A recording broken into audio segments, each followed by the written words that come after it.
الرحمن الرحیم۔ آج سے ہم نماز کے جو فقہی مسائل ہیں وہ شروع کر رہے ہیں، اور اس کے ساتھ ہم ساتھ ساتھ احادیث پاک کو لے کر چلیں گے۔ تو لہذا میری یہ گزارش ہے کہ کم از کم یہ 5 سے 7 منٹ کا درس ہوتا ہے، یہ آپ ضرور سنا کریں، اور یاد رکھنے کا طریقہ کار یہ ہے کہ جو آپ سنیں وہ آپ گھر والوں کو بتائیں یا دوست و احباب کے اندر بیٹھے ہوں، وہاں پر میں پوری ترتیب کے ساتھ جو ہے یہ نماز کے مسائل یہاں پر درس دوں گا، تو آپ ان مسائل کو دوستوں کے اندر ضرور ڈسکس کریں۔ اس کا یہ فائدہ ہوتا ہے کہ تکرار کے ساتھ انسان کو علم آ جاتا ہے۔ کہتے ہیں العلم بالتکرار، کہ ایک تو یہ کہ آپ کا علم پختہ ہوگا، اور دوسرا یہ ہے کہ آپ کا یہ علم دوسرے لوگوں تک پہنچے گا۔ باقی نماز کی شرائط جو وہ انشاءاللہ ہم بعد میں بیان کریں گے۔ تکبیر تحریمہ ہے، یہ مسائل ہم اس لیے شروع کر رہے ہیں کہ رات کو بھی عشاء کے وقت میں نے ایک مسئلہ بیان کیا کہ بعض لوگ جب وہ وضو کرتے ہیں تو وضو کرنے کے بعد کلمہ شہادت پڑھتے ہیں انگلی کھڑی کر کے، حالانکہ علماء نے کہا ہے کہ آسمان کی طرف انگلی کھڑی کرنا یہ منع ہے، انگلی کھڑی کر کے اس طرح کلمہ پڑھنا منع ہے۔ مطلقاً کلمہ پڑھنے کے حدیث پاک موجود ہے کہ بندہ جو کلمہ شہادت پڑھتا ہے اس بندے کے لیے جنت کے 8 دروازے کھول دیے جاتے ہیں۔ اور دوسرا میں نے یہ مسئلہ بیان کیا تھا کہ جب اقامت کہی جاتی ہے تو اقامت کے اندر جب آتا ہے اشہد ان لا الہ الا اللہ، تو کئی لوگ جو اس طرح انگلی کے ساتھ ایسے کرنا شروع کر دیتے اشارہ شہادت والی انگلی کے ساتھ، تو یہ بھی کسی حدیث کے اندر موجود ہے نہیں ہے۔ باقی نماز کے اندر جو ہے یہ باقاعدہ جو وہ احادیث کے اندر موجود ہے، وہ میں باحوالہ ترتیب کے ساتھ نماز شروع کروں گا۔ تو سب سے پہلا آج کا مسئلہ یہ ہے کہ تکبیر تحریمہ۔ حضرت مالک ابن حویرث رضی اللہ تعالیٰ عنہ سے مروی ہے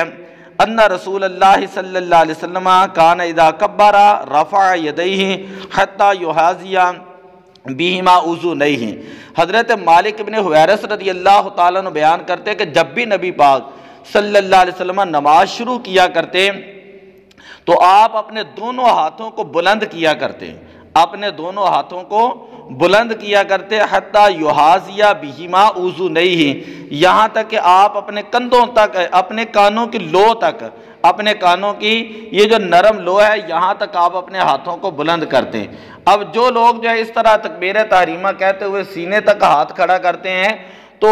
ان سے گزارش یہ ہے کہ 3 طرح کی حدیثیں ہیں۔ ایک حدیث ہے جہاں پر ذکر ہے کانوں کی لو تک کا،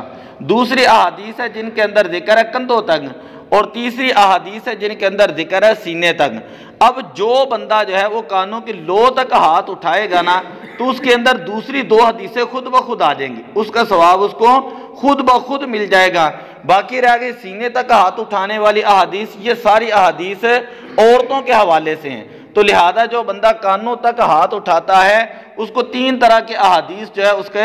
جو ہے وہ اس پر عمل کرنے کا ثواب ملتا ہے۔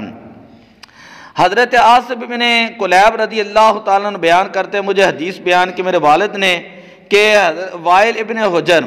ان کو جو ہے انہوں نے خبر دی، آپ فرماتے ہیں کہ میں نے یہ ارادہ کیا تھا لأنظرن الی صلاۃ رسول اللہ صلی اللہ علیہ وسلم کیف یصلی، کہ آج میں دیکھوں گا نبی پاک صلی اللہ علیہ وسلم کیسے نماز ادا کر رہے ہیں۔ فنظرت الیہ، میں حضور علیہ السلام کی طرف دیکھنے لگا، فقام، آپ کھڑے ہوئے، فکبر، آپ نے تکبیر تحریمہ جو ارشاد فرمائی، ورفع یدیہ علی حاذتا باذنیہ، تو آپ نے اپنے دونوں ہاتھوں کو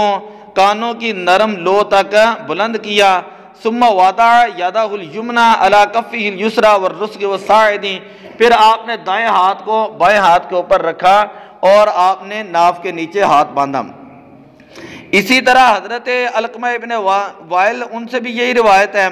آپ فرماتے ہیں کہ میں نے حضور علیہ السلام کو دیکھا کہ آپ نے دائیں ہاتھ کو بائیں ہاتھ کے اوپر رکھا اور ناف کے نیچے رکھا۔ اگلی روایت حضرت علی المرتضیٰ رضی اللہ تعالیٰ عنہ شیر خدا رضی اللہ تعالیٰ عنہ سے بھی یہی مروی ہے کہ آپ فرماتے ہیں کہ السنۃ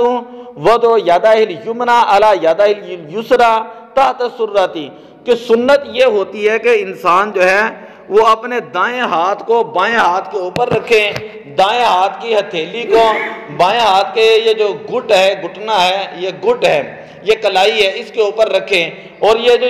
انگوٹھا ہے اور آخر میں چھنگلی ہے، اس کے ساتھ گول دائرہ بنا کر اس کو مکمل طور پر، اور یہ جو 3 انگلیاں ہیں ان کو کلائی کے اوپر رکھے گا، ان کو کلائی کے اوپر رکھ کر اس طرح ہاتھ باندھ کر ناف کے نیچے ہاتھ باندھے گا۔ تو کئی لوگ جو ہے اس طرح سینے کے اوپر اس طرح ہاتھ باندھ کے کھڑے ہو جاتے ہیں۔ میں وہ احادیث لے رہا ہوں زیادہ تر جو صرف بخاری شریف کے اندر موجود ہیں اور مسلم شریف کے اندر موجود ہیں، تاکہ کوئی بندہ اعتراض ہی نہ کر سکے کہ آپ یہ حدیث کہاں سے لے رہے ہیں، بخاری شریف کے اندر تو یہ حدیث بھی ہے، بخاری شریف کے اندر تو یہ حدیث بھی ہے۔ تو بات کرنے کا مطلب یہ ہے کہ ہر حدیث کے اوپر عمل کرنا تو ممکن نہیں، لیکن حدیث کا ایک قاعدہ یہ ہوتا ہے کہ جو عمل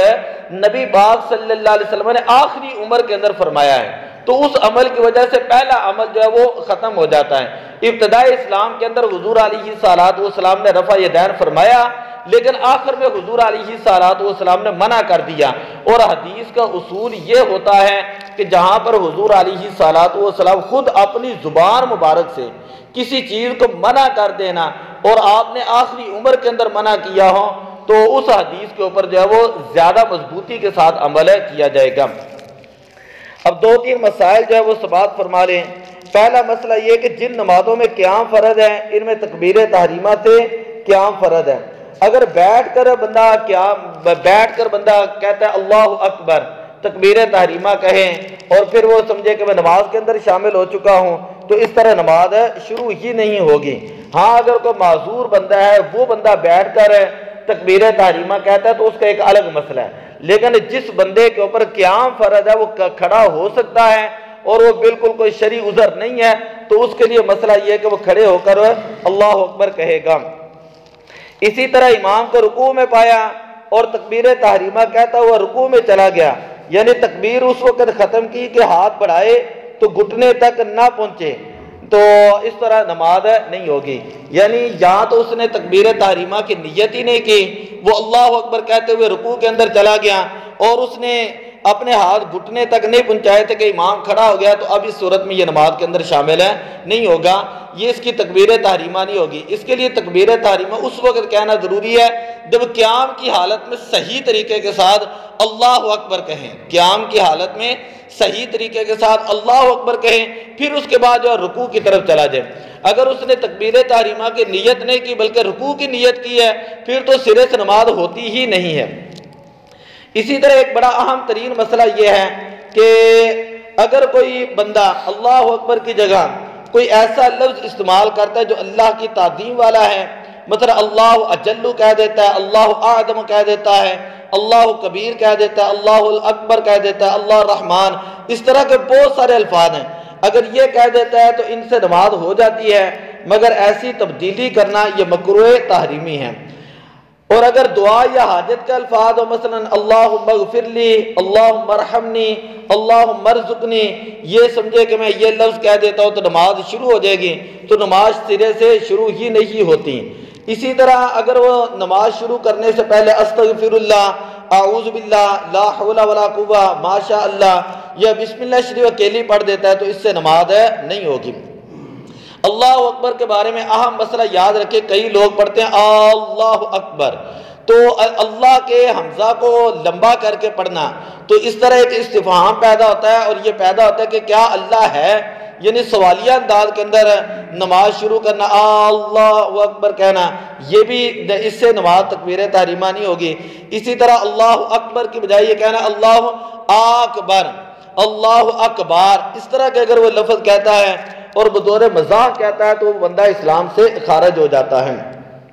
تو یہ تکبیر تحریمہ کے چند ایک مختصر ہم نے مسائل بیان کیے، تو دعا ہے کہ اللہ تبارک و تعالی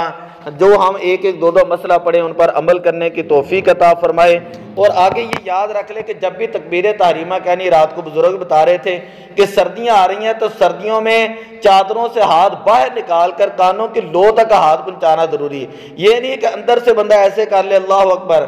یا عام حالت کے اندر سردی نہ بھی ہو کو بندہ ایسے کر دیتا اللہ اکبر، ٹھیک ہے، تو ہتھیلیوں کا اس طرح قبلے کی طرف ہونا یہ سنت ہے، قبلے کی طرف ہونا سنت ہے، اور انگلیوں کو ذرا کشادہ رکھے گا، یہ نہیں کہ اس طرح ٹھوڑیاں سے بنا کر کجیاں سے بنا کر بندہ اللہ اکبر ایسے کہنا شروع کر دے۔ تو یہ ان تمام چیزوں کو یاد رکھنے کا اللہ تعالیٰ توفیق عطا فرمائے۔ الصلاۃ والسلام